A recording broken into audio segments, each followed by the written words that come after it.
In this episode of Talking About Orcs, we're going over the Killtank. The Killtank is the one unit that we got nerfed in chapter approved, and that's probably because it was a bit undercosted for what you got. So let's talk about what do you get for your points with the Killtank. So Killtank is a single model equipped with a burst cannon and twin big shooter. It has movement 12, drops down to only 8, so it's still pretty quick even when it's low on wounds. Weapon skill 3 goes down to 5. Ballistic skill 4, that's right. It starts at hitting on a 4 plus and drops down to 6 plus. It is strength 8, toughness 8 with 24 wounds, 8 attacks, leadership 7, and a 4-up save. So this thing is very tough and has a lot of wounds, absorbs a lot of wounds, and it hitting on 4 plus is just amazing because it has got two very good gun options.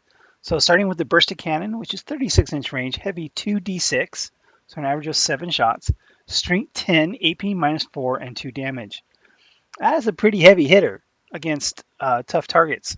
True, it is only 2 damage, but those damage will stack up considering your AP minus 4, and almost nothing gets a save against that. So it's a vehicle killer. It's a great vehicle killer.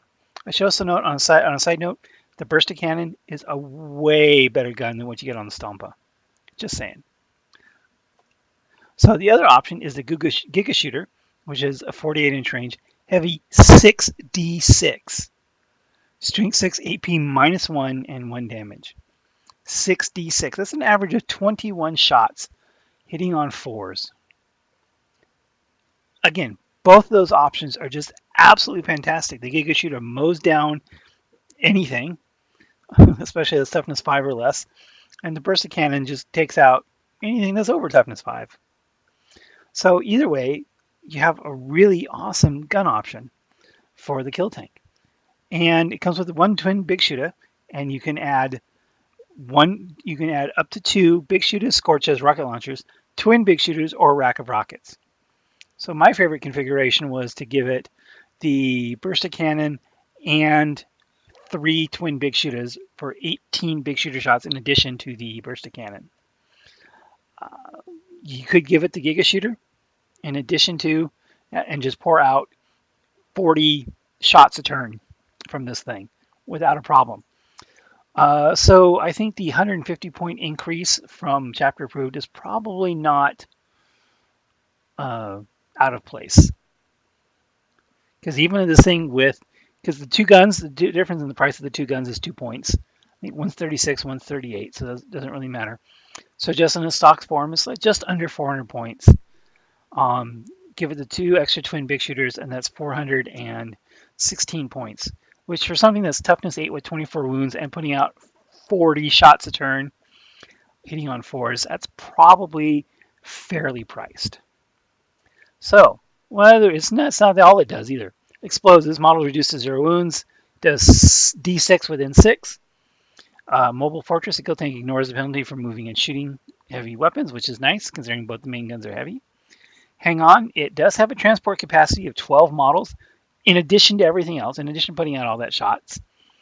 It does have transport capacity, and it is open topped.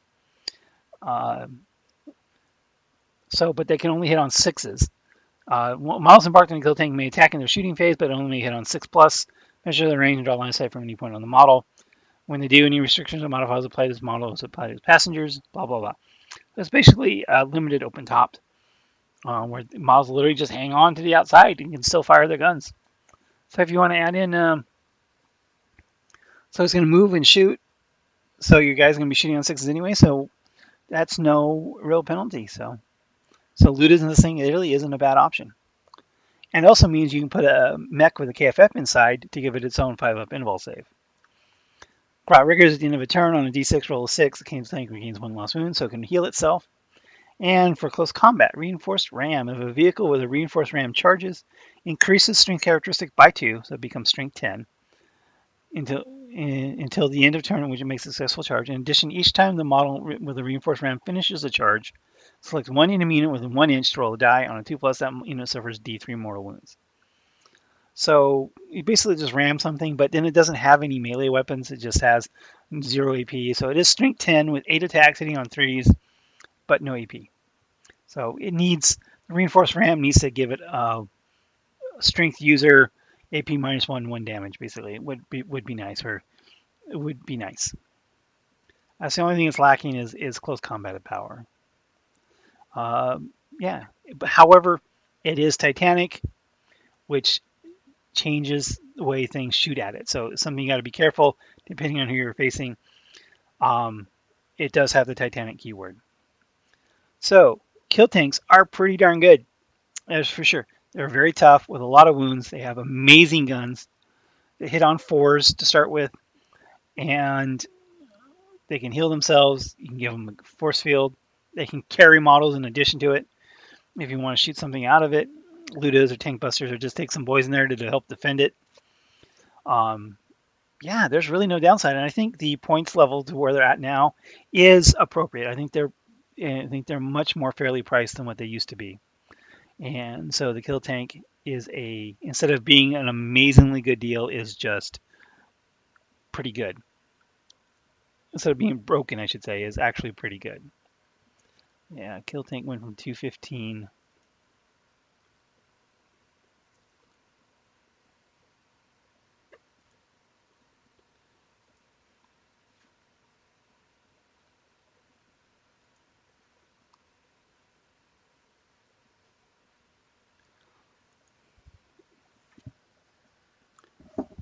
Yeah.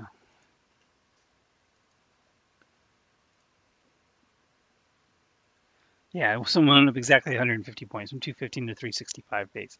So my points were off. So we'll go back over that. So it's 365 base. So the base cost is 411. So I was off by a few points. So 411 is the base cost, and the way I was running it would be 431, which again isn't, I think, is appropriately priced.